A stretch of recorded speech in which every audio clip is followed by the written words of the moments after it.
जय जगन्नाथ। मैं शिवानी चक्रवर्ती अपने channel Bong calling food tales में आप सबका स्वागत करते हैं। आज का जो हमारा वीडियो है वो पतिता पावन बाना के ऊपर है। और पतिता पावन बाना के विषय तो आप लोग सब जाने होंगे। जगन्नाथ जी का ध्वज जो है नील चक्र के ऊपर उड़ता है, उसको पतिता पावन बाना कहा जाता है। और बहुत सारे लोगों को इस बारे में मालूम भी होगा, क्योंकि मैं बहुत सारे वीडियो डाल चुकी हूँ पतिता पावन के ध्वज परिवर्तन के ऊपर। पतित पावन का अर्थ होता है, पतित मतलब जो निचले स्तर के होते हैं, दुखी लोग होते हैं। निचले स्तर मतलब दुखी, जो कष्ट में जो लोग होते हैं, उनको जो उद्धार करता है वो पतित पावन होता है। और जगन्नाथ जी हमेशा दुखियों का उद्धार करते हैं, इसलिए उनको पतित पावन कहा जाता है। और उनके ध्वज को पतित पावन ध्वज, ये तो सब लोग जानते हैं। लेकिन पतित पावन ध्वज के बारे में कुछ ऐसी जानकारियां हैं जो शायद बहुत सारे लोग नहीं जानते, और जो उड़ीसा के बाहर के लोग हैं वो भी तो शायद बिल्कुल भी नहीं जानते होंगे। आपने पतित पावन ध्वज को देखा होगा, हर रोज शाम को पतित पावन ध्वज का परिवर्तन किया जाता है। और हर मंदिर में अपना एक ध्वज होता है, क्योंकि बिना ध्वज के मंदिर का काम नहीं होता। तो पतित पावन ध्वज भी जगन्नाथ मंदिर के ऊपर लगाया जाता है, ताकि मंदिर की जो नीति कांति है वो सुचारू रूप से हो। और मंदिर में पतित पावन बाना के साथ और भी बहुत सारे छोटे छोटे ध्वज वहाँ पर लटके होते हैं, आपने देखा होगा। वो मन्नत का ध्वज होता है। बहुत सारे लोगों को भी इच्छा होती है नील चक्र के ऊपर ध्वजा चढ़ाने की, तो वो सब मन्नत का ध्वजा होता है जो 24 घंटे के लिए बांधा जाता है। तो हर 24 घंटे में मंदिर का ध्वजा उसको अवतरण किया जाता है और नया ध्वजा लगाया जाता है। और हर मंदिर में ऐसा नहीं होता, बहुत कम मंदिर होते हैं जहाँ पर हर रोज ध्वजा परिवर्तन की जाती है। लेकिन क्या आप जानते हैं, पतित पावन बाना जो है वो 3 टाइप का है। मन्नत के बाना को छोड़ के पतिता पावन बाना जो है 3 टाइप का है। एक तो जो पतिता पावन बाना ऊपर उड़ता है, और जो 2 बाना है अभी वो मंदिर में नहीं लगते। एक शायद 100 साल पहले बंद हुआ है, और एक शायद 200 या 250 साल पहले बंद हुआ है वो बाना। एक होता है पतिता पावन बाना जो उड़ता है, दूसरा है पादुकाखिया बाना। पादुकाखिया बाना वो बाना होता था, अगर किसी की मन्नत होती थी, जगन्नाथ जी से कोई चीज मांगता था कि ये पूरी कर देंगे तो हम ये करेंगे, तो उसी तरीके का एक बाना होता था पादुकाखिया बाना।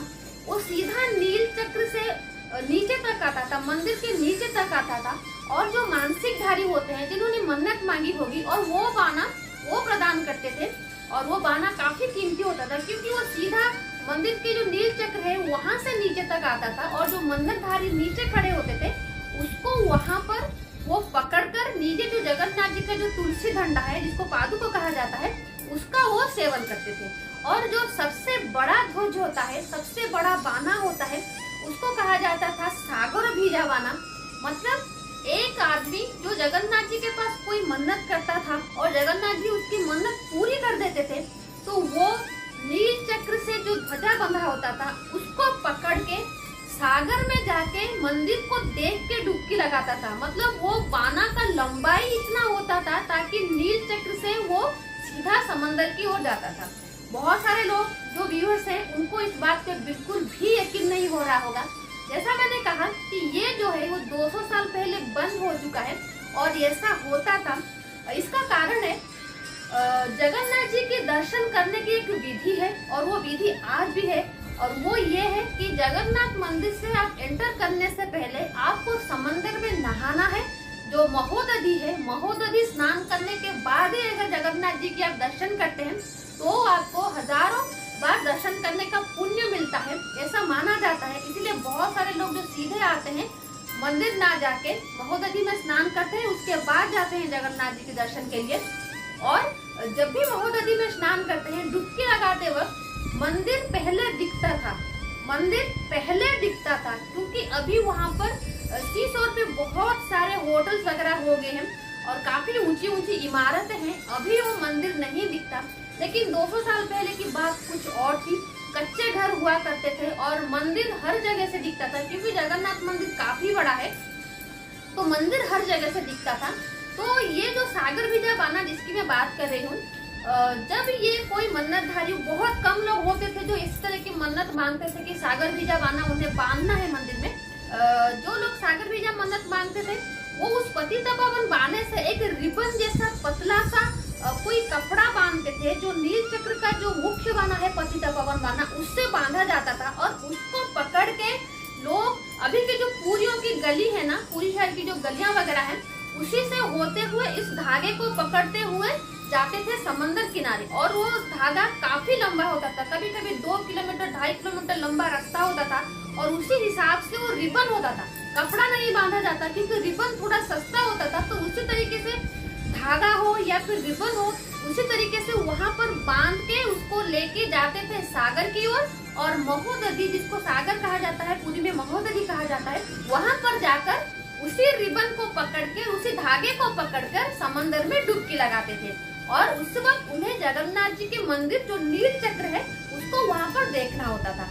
सागर भीजा मतलब सागर में भीग के, मतलब डुबकी लगा के, भीग के आपको अपनी मन्नत पूरी हो गई, जगन्नाथ जी को धन्यवाद देना होता था। ये धन्यवाद देने का एक प्रक्रिया थी। सागर भीजा मन्नत जो है वो धन्यवाद देने की एक प्रक्रिया थी। किसी भक्त ने कोई मन्नत मांगा है, उसकी मन्नत पूरी हुई है और इसके लिए उसने ये किया है। खैर अभी अगर आप मन्नत उस तरीके से मांगेंगे, अभी तो वो बिल्कुल होता नहीं है, बंद हो चुका है मंदिर में। अगर आप उस तरीके की मांगेंगे तो आपको काफी दूर तक जाना पड़ेगा, क्योंकि अभी जहाँ पर काफी ज्यादा लोग स्वर्ग द्वार है या फिर बहुत ज्यादा लोगों का जहाँ पर जमावड़ा होता है, जहाँ पर होटल वगैरह ज्यादा है, वहाँ पर तो जगन्नाथ मंदिर आपको दिखने से हरा। लेकिन अगर आप पीछे की तरफ जाएंगे जहाँ पर जगन्नाथ मंदिर दिखता है सागर किनारे से, वहाँ पर शायद आपका ये मन्नत पूरा हो सके। पहले के जमाने में इतने घर बार नहीं थे, लोगों को आसानी होती थी इस तरीके की मन्नत पूरी करने के लिए। तो इस तरीके से मन्नत लोग पूरी करते थे। बहुत सारे लोग इस पर मतलब यकीन भी नहीं करेंगे, इतना लंबा कोई लेके जाएगा और मन्नत पूरी करेगा। और ये जो जानकारी है मुझे एक चुनरा सेवक से मिली थी। जो चुनरा सेवक वो होते हैं जो मंदिर के ऊपर पतितपावन ध्वज बांधते हैं। तो उन्होंने ही कहा कि इस तरीके से पहले मन्नत का धागा ध्वजा बांधा जाता था। लोग पादुको मतलब जो तुलसी झंडा होता है जगन्नाथ जी का, उसको खाने के लिए नीचे जो रहते थे उसको पादुकोख्या बाना कहा जाता था। और सबसे मुश्किल होता था सागर भीजा बाना। और उनके पूर्वज उस तरीके के मन्नत लोगों की पूरी करते थे। और उन्होंने कहा था कि जो पूरियों की, पूरी शहर की जो गलियां हैं, उसी के अंदर से ही वो जो मतलब रिबन बांध के लेके जाते थे, क्योंकि कपड़ा तो नहीं ले जा सकता कोई भी, तो वो रिबन बांध के लेके जाते थे और मन्नत पूरी करते थे। जगन्नाथ जी की महिमा अपरंपार है, उनके मंदिर निराला है, मंदिर के नियम भी निराले हैं। लेकिन बहुत सारे लोग ना गलत फहमियां पैदा करते हैं नील चक्र के जो बाना है, जो पतितपावन बाना के ऊपर। मुझे किसी ने एक वीडियो लिंक भेजा था पतितपावन बाना के ऊपर। वो शायद नॉन ओडिया नॉन बंगाली कोई यूट्यूबर है, शायद बहुत पुराना वो वीडियो है। कि क्या ये सच है? मतलब जो नील चक्र का जो पतितपावन बाना है, अगर एक बार भी एक दिन के अंदर नहीं बांधा गया तो मंदिर 8 साल के लिए बंद हो जाएगा। ये बिल्कुल गलत बात है। कितनी बार ऐसा हुआ है कि उसके ध्वजा जो है वो उड़ गया है और वापस से जाके उसको बांधा गया है। ये होता है, हर मंदिर में ऐसा होता है। लेकिन हाँ, ध्वजा नहीं होगा तो नीति नहीं होगी। अगर किसी मंदिर के ऊपर ध्वजा नहीं होगा तो बिल्कुल भी उसी मंदिर का नीति कांति कुछ भी नहीं होगा। ये बहुत सारे मंदिर में लागू है, सिर्फ पूरी मंदिर में नहीं। हर मंदिर का पूजा करने के वक्त उसके मंदिर के ऊपर ध्वजा होना चाहिए। लेकिन हाँ, जगन्नाथ मंदिर में हर रोज ध्वजा परिवर्तन की जाती है, जो कि दूसरे मंदिरों में नहीं होती। ये एक सच बात है।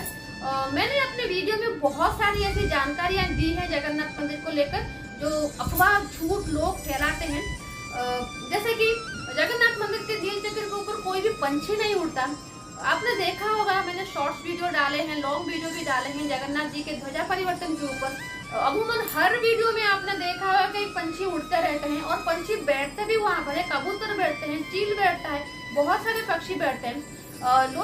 लोगों के पास आप इन्फॉर्मेशन पहुंचाइए, बहुत अच्छी बात है, लेकिन गलत इन्फॉर्मेशन मत पहुंचाइए। बहुत सारे लोग इस चीज से इन्फ्लुएंस होते हैं कि हाँ जगन्नाथ मंदिर में ऐसा होता होगा, जबकि ऐसा नहीं है। भक्ति अपनी जगह ठीक है, लेकिन अंधविश्वास जो है और फेक न्यूज जो है वो बिल्कुल मत पहुंचाइए। और एक ऐसी तरह की इन्फॉर्मेशन लोग कहते हैं कि जगन्नाथ जी की परछाई नहीं होती। अरे हर चीज की परछाई होती है। जो भी चीज एग्जिस्ट करता है ना इस धरती पर, हर चीज की परछाई होती है। तो जगन्नाथ मंदिर उससे अछूता नहीं है। दिन में किसी भी एक प्रहर आपको वो परछाई दिख जाएगी कहीं ना कहीं। तो जगन्नाथ मंदिर का परछाई भी होता है। नील चक्र के ऊपर मतलब पंछियां भी उड़ती हैं। और ऐसा नहीं है कि ध्वजा नहीं रहेगा तो 8 साल के लिए मंदिर बंद हो जाएगा। बिल्कुल भी मंदिर नहीं बंद होता, आज तक नहीं हुआ। कितनी बार उड़ गया है। और शायद 6 महीने पहले ही मंदिर से जो हवा के मतलब बहुत हवा दे रही तो ध्वजा उड़ गया था। और एक बात है कि ध्वजा मंदिर के विपरीत दिशा में उड़ती है जब वो हवा देती है। इसके ऊपर भी मैंने वीडियो डाला था। बहुत सारी गलत बातें हैं, आप खुद मंदिर आइए, खुद देखिए, खुद जानिए। मंदिर के जो गाइड होते हैं, कुछ है गाइड्स होते हैं जो गलत इन्फॉर्मेशन देते हैं, लेकिन जो पंडा है या सेवायत है उनमें से बहुत सारे ऐसे हैं जो बिल्कुल भी गलत जानकारी नहीं देंगे, वो हमेशा सच बोलते हैं। लेकिन कुछ होते हैं जो गलत जानकारी देते हैं, उनसे बचें। बाकी जगन्नाथ जी आप सबका भला करें, आप सबका मंगल हो। और मंगलवार से इस साल के रथ की सीरीज आ रही है, आई होप वो आपको अच्छा लगे लास्ट ईयर की तरह। तो आज के लिए इतना ही, रहते हैं। जय जगन्नाथ, जय माता।